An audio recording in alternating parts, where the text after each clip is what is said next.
थके भी पैर, ना हिम्मत हारी है, ना थके भी पैर, ना हिम्मत हारी है।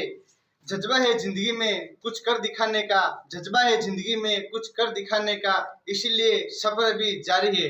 नमस्कार दोस्तों, स्टडी पॉइंट 9 पर आपका हार्दिक स्वागत है। मैं आप सबका भाई सीताराम सैनी हिंदी की हमारी दूसरी क्लास में आपका हार्दिक स्वागत करता हूं। हम वर्ण व्यवस्था पढ़ रहे थे। हमारे वर्ण व्यवस्था में स्वर और व्यंजन कंप्लीट हो चुका थे पहले वीडियो में। अब हमारा सेकंड वीडियो आज हम सेकंड वीडियो में शुरुआत करेंगे हल चिन्ह पर। हल चिन्ह किसे कहते हैं और हल चिन्ह से संबंधित क्या क्या विशेष बातें होती हैं जो आपको ध्यान रखनी होगी। बात करते हैं हल चिन्ह की।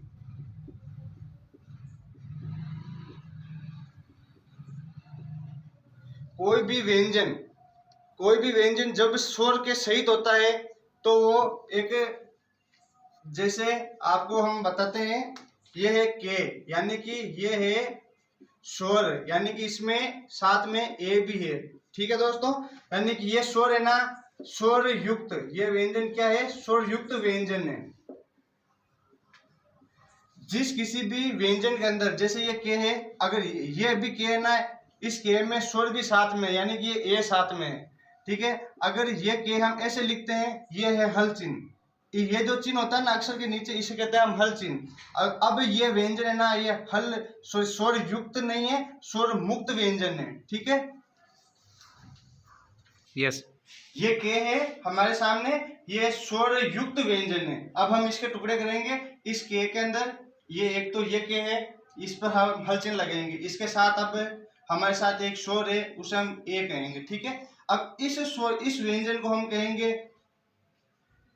व्यंजन रहित, स्वर रहित व्यंजन, स्वर रहित व्यंजन। हम इसे कहेंगे स्वर रहित व्यंजन। और विशुद्ध व्यंजन, इसे हम दूसरी भाषा में कहेंगे विशुद्ध व्यंजन। हल चिन्ह का प्रयोग कहाँ होता है, व्यंजन को पूर्ण रूप देने के अंदर। ये अभी के है, इसमें स्वर ऐड नहीं है, यानी कि ये स्वर रहित व्यंजन है। जब इसमें हम ए ऐड करते हैं तो ये होता है स्वर युक्त व्यंजन। हल चिन्ह के बारे में आप सबको पता चल गया होगा कि हल चिन्ह किसे कहते हैं। आगे हम बात करेंगे वर्णमाला की। आगे की कड़ी में हम पढ़ेंगे वर्णमाला।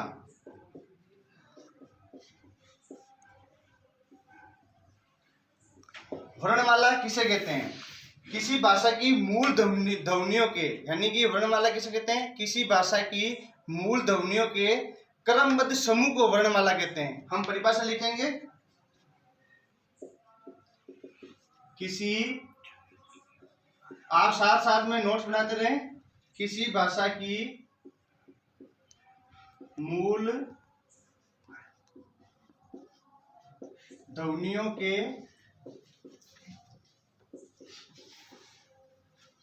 क्रमबद्ध समूह को वर्णमाला कहते हैं।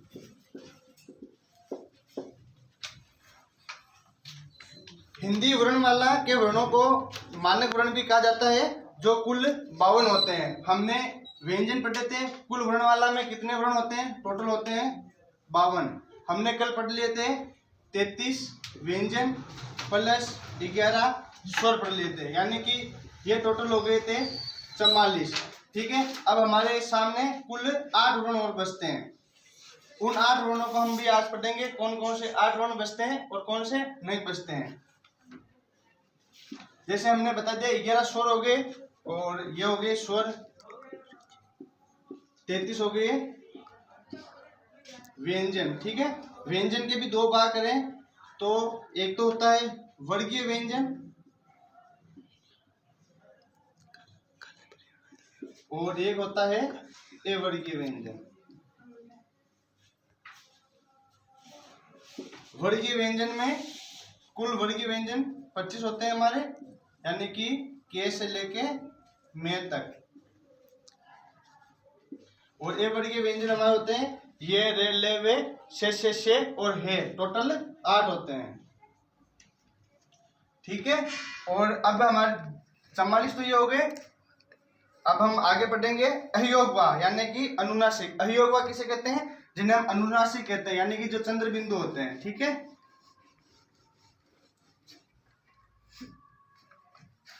हमारे हिंदी वर्णमाला में 2 शब्द होते हैं जिन्हें हम उत्क्षिप्त व्यंजन कहते हैं। उत्क्षिप्त व्यंजन ये होते हैं, कितने होते हैं? ये 2 होते हैं। और ये 2 कौन कौन से होते हैं? ये जो नीचे बिंदी लगाते हैं ना किसी भी व्यंजन के नीचे, हम इसे क्या कहते हैं? नुक्ता कहते हैं। इस बिंदी को हम कहते हैं नुक्ता। संयुक्त उत्तक्षिप्त व्यंजन हमने पढ़ लिए थे। अब हम पढ़ेंगे संयुक्ताक्षर। ठीक है। हिंदी वर्णमाला में संयुक्ताक्षर कुल होते हैं 4। कितने विद्यार्थियों? हिंदी वर्णमाला में कुल संयुक्ताक्षर होते हैं 4। कौन कौन से? हम पढ़ेंगे संयुक्ताक्षर शे, त्रे, गे। ये 4 संयुक्ताक्षर होते हैं हिंदी वर्णमाला में। अब इनकी रचना कैसे होती है हम पढ़ेंगे। इनकी रचना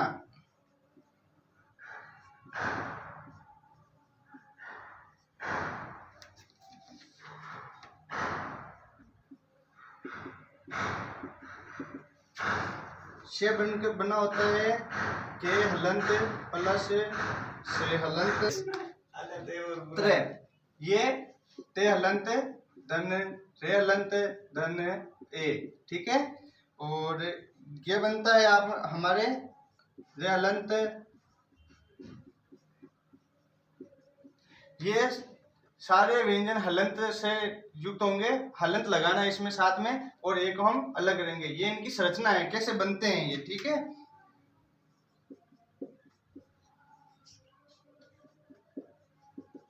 ये हमारे हो गए 4 संयुक्त अक्षर। यानी कि अब हम बताते हैं व्यंजन। हमारे जो वर्णमाला में हमने बताया कि कुल 52 होते हैं। ठीक है। वर्णमाला में उसमें 33 तो हमने पढ़ लिए थे व्यंजन, कल भी पढ़ लिए थे। 11 हमने पढ़ लिए थे स्वर। आज हम संयुक्त अक्षर भी पढ़े। आज हमने उत्तक्षिप्त व्यंजन भी पढ़े थे। ठीक है। अब हम इसके आगे पढ़ेंगे। चलो हमारा वर्णमाला समाप्त होती है। अब हम आगे पढ़ेंगे मात्रा। मात्रा किसे कहते हैं? हिंदी भाषा में मात्राओं का बहुत ज्यादा प्रयोग होता है।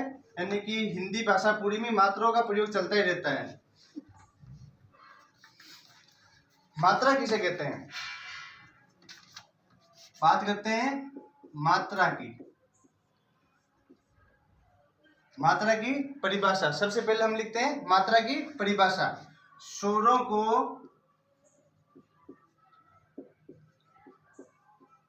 जब व्यंजनों के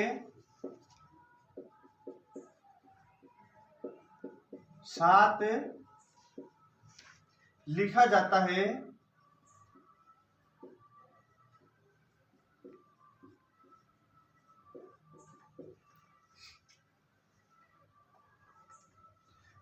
तब स्वर अपने रूप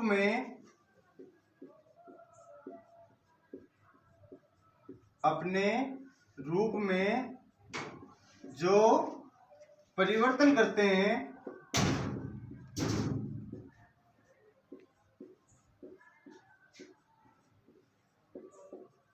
उसे मात्रा कहते हैं।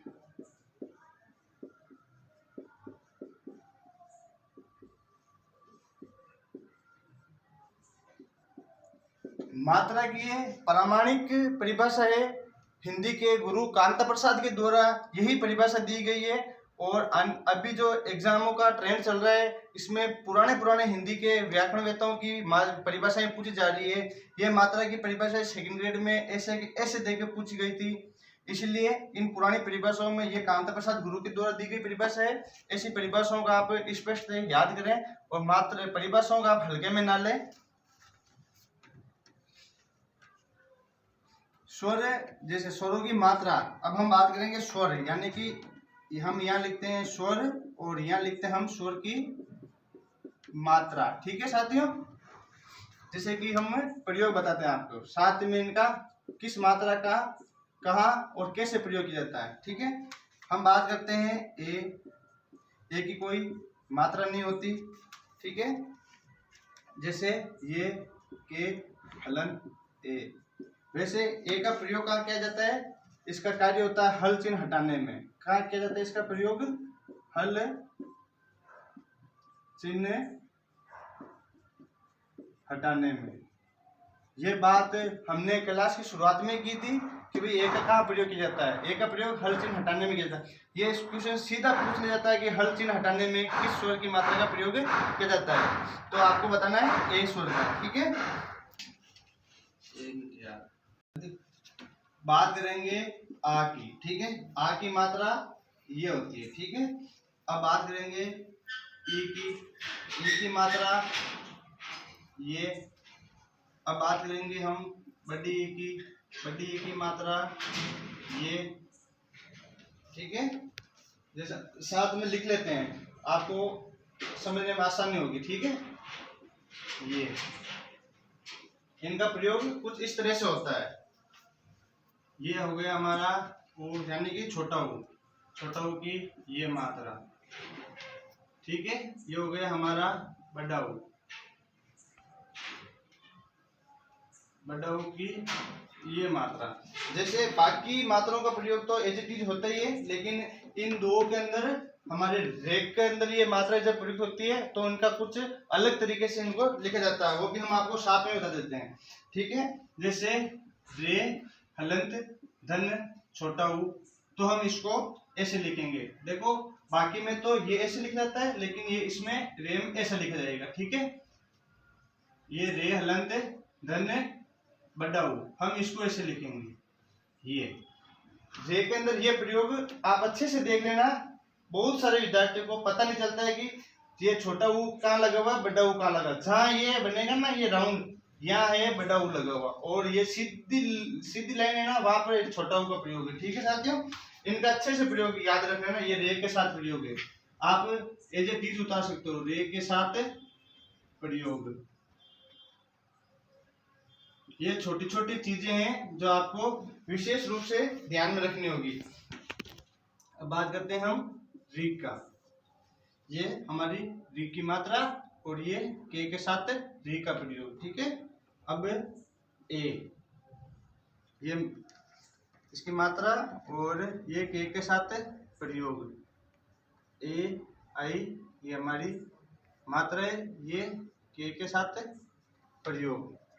अब दो स्वर हमारे और हैं, इनको हम यही लिख लेते हैं।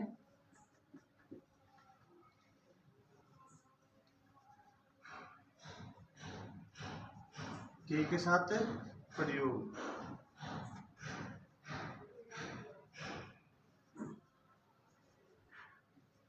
ये हमारा के साथ प्रयोग, ये हमारी स्वर है और ये स्वरों की मात्रा है, और हम इनका ऐसे प्रयोग करते हैं। यह छोटी छोटी चीजें हिंदी में आपको नजरअंदाज नहीं करनी है। राजस्थान ऐसे के अंदर ऐसे यहाँ से क्वेश्चन सीधे पुटअप कर ले जाते हैं, और ये छोटी छोटी बातें विद्यार्थी परीक्षा में छोड़ के जाता है। एग्जाम हॉल में सबसे ज्यादा ये कंफ्यूज करता है, रे के साथ इनका उ का प्रयोग। आगे हम बात करेंगे, हमारा मात्रा टॉपिक हो गया, चलो कर दियो मात्रा। अब हम वापस एक बार रिवीजन कर लेते हैं, यहाँ से इनको हटाने से पहले मात्रा की परिभाषा देखते हैं। ठीक है, स्वरों को जब व्यंजनों के साथ लिखा जाता है, तब स्वर अपने मूल रूप में जो परिवर्तन करते हैं उसे हम क्या कहते हैं, उसे हम मात्रा कहते हैं। साथियों, स्वर अपने मूल रूप में परिवर्तन करते हैं। परिवर्तन आप देख ही रहे हो, कैसे कैसे किन किन स्वरों ने अपनी मात्राओं के साथ परिवर्तन किया है। ये सब, ये ए की कोई मात्रा नहीं होती, ये बस सबसे विशेष, यानी कि आप इसको मोस्ट कर लो। जब भी पूछा जाएगा, ये जरूर पूछा जाएगा कि ए का क्या प्रयोग है, और ए के प्रयोग के साथ विद्यार्थी सोच ही नहीं सकते कि हल चिन्ह हटाने के लिए इन छोटी छोटी चीजों को विद्यार्थी नजरअंदाज करके एग्जाम में जाते हैं, और यहीं से प्रश्न पुटअप हो जाता है, और यहीं विद्यार्थी मार खा जाते हैं। और इसमें विशेष आप रे, इन दोनों छोटा ऊ और बड़ा ऊ के साथ रे का प्रयोग को विशेष रूप से ध्यान में रख लेना। ठीक है, आप स्क्रीनशॉट ले लीजिए एक बार। फिर हम इसको हटाते हैं। ठीक है विद्यार्थी, शॉट ले लिया होगा।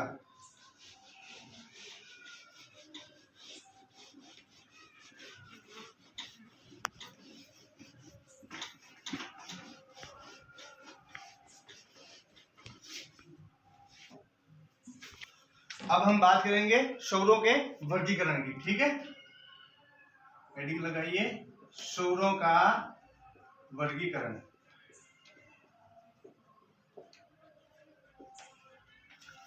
व्युत्पत्ति के आधार पर स्वर दो प्रकार के होते हैं। किस आधार पर? व्युत्पत्ति यानी कि उत्पत्ति, व्युत्पत्ति के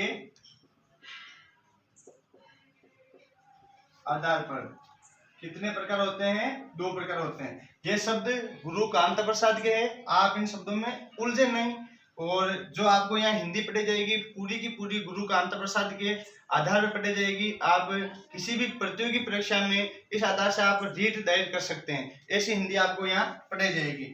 दो प्रकार के होते हैं हमारे स्वरों के वर्गीकरण। अब हम व्युत्पत्ति के आधार पर बात करते हैं। ठीक है, पहला है मूल स्वर। कौन सा है?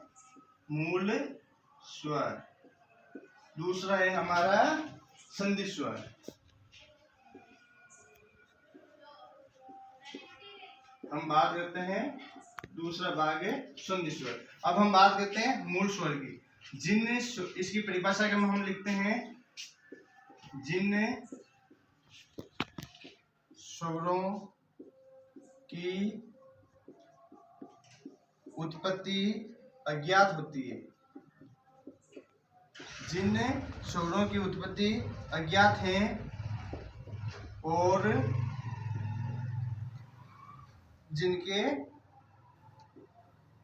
जिनके और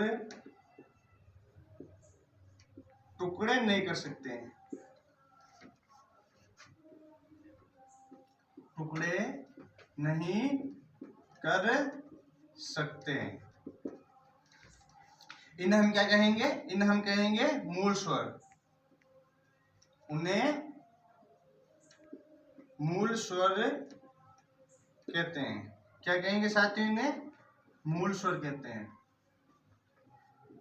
वे स्वर जिनकी उत्पत्ति तो अज्ञात है और हम जिनके और भी टुकड़े नहीं कर सकते, उसे हम कहते हैं मूल स्वर कहते हैं। ये मूल स्वर कितने होते हैं? मूल स्वर टोटल होते हैं 4। कितने होते हैं साथियों?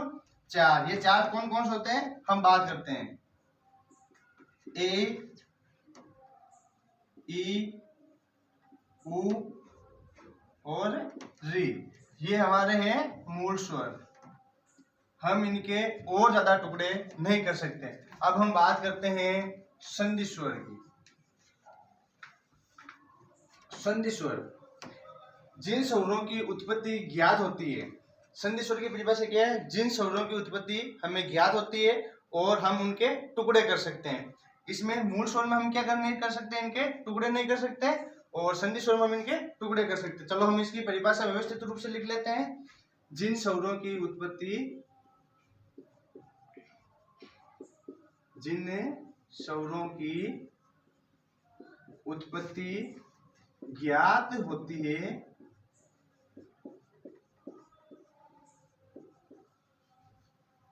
और उनके हम टुकड़े कर सकते हैं। क्या कर सकते हैं साथियों? हम उनके टुकड़े कर सकते हैं। उन्हें हम क्या कहेंगे? उन्हें हम कहेंगे संधि स्वर। क्या कहेंगे साथियों? संधि स्वर। संधि स्वर कहते हैं। संधि स्वर टोटल कितने होते हैं? टोटल संधि स्वर 7 होते हैं। कितने होते हैं? 7। अब हम 7 संधि स्वरों के बारे में देखेंगे। पहले आ, ई, बड़ा ऊ, ए, आई, ओ, औ। संधि स्वर भी दो प्रकार के होते हैं। ये तो संधि स्वर टोटल हो गए 7। अब इनके भी प्रकार है, इनको भी हमने दो भागों में बांट रखा है। ठीक है, संधि स्वर का हम दो प्रकार लिखते हैं। यहाँ बात करेंगे हम, यहाँ हम आपको हिंदी 0 से पढ़ाएंगे, यानी कि जितनी अच्छी हो सके उतनी। एग्जामिनर आपसे कहीं से भी क्वेश्चन पुट अप कर लेना, आपके गलत नहीं होगा, ये हमारी गारंटी, अगर आप हमारे साथ शुरू से लेकर एंड तक बने रहते हो। ठीक है, अब हम संधि स्वरों को दो भागों में बांटते हैं। ठीक है, एक होता है दीर्घ स्वर, ये हो गया हमारा दीर्घ संधि स्वर। आप संधि स्वर भी लिख ले तो ऐसे दीर्घ स्वर लिखो तो भी ठीक है, कोई गलत नहीं है। ये हो गया हमारा दूसरा संयुक्त स्वर।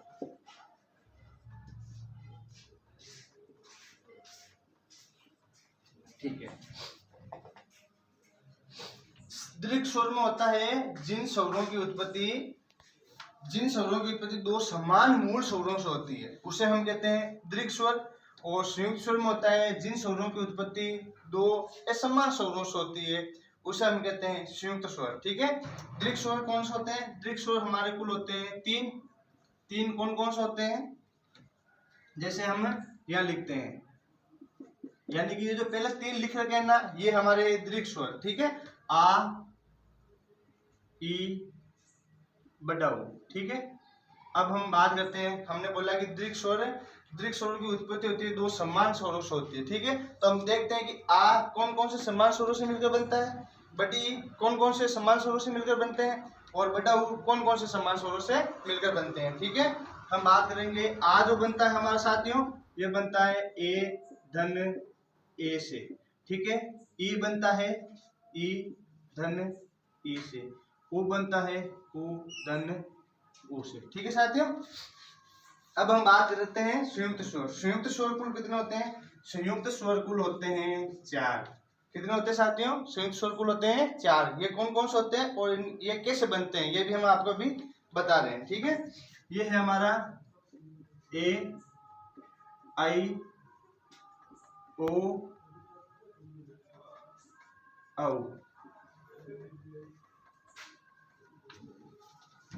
ये बनता है ए धन ई से, ये बनता है ए धन ए से, ये बनता है ए धन उ से, और ये बनता है ए धन ओ से। देखो ये दीर्घ स्वर है, ये समान स्वरों से बनता है। ए ये समान और ये समान। ठीक है, संयुक्त स्वर ये असमान से बनता है। यहाँ देखो ए है तो यहाँ वापस ए नहीं है, यहाँ ए है तो यहाँ भी वापस ए नहीं है, यहाँ ए है तो यहाँ भी वापस ए नहीं है। आपको फर्क और इन दोनों में अंतर समझ में आ गए होगा साथियों। ठीक है,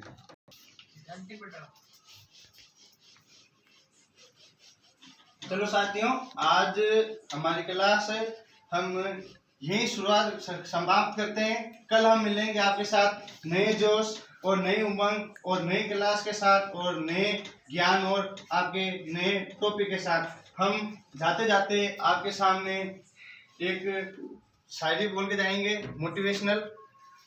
ना थके अभी पैर ना हिम्मत हारी है, ना थके अभी पैर ना हिम्मत हारी है, जज्बा है जिंदगी में कुछ कर दिखाने का, इसीलिए संघर्ष अभी जारी है। साथियों, अगर आपको हमारा चैनल और हमारा वीडियो पसंद आया हो तो स्टडी पॉइंट 9 को आप सब्सक्राइब करें, वीडियो को लाइक करें, अपने दोस्तों के साथ शेयर करें, और ये हमारी क्लासें कंटिन्यू चलती रहेगी। आपको मैं बता दूं, आपको ऐसे ही रीट, पटवार, ग्राम सेवक, तमाम राजस्थान की उन भर्तियों में जिसमें हिंदी विषय का वेटेज है, बहुत ही अच्छी हेल्प मिलेगी। और आप हमें मोटिवेट करने के लिए अपना एक प्यारा सा कमेंट छोड़े। जय हिंद, जय भारत।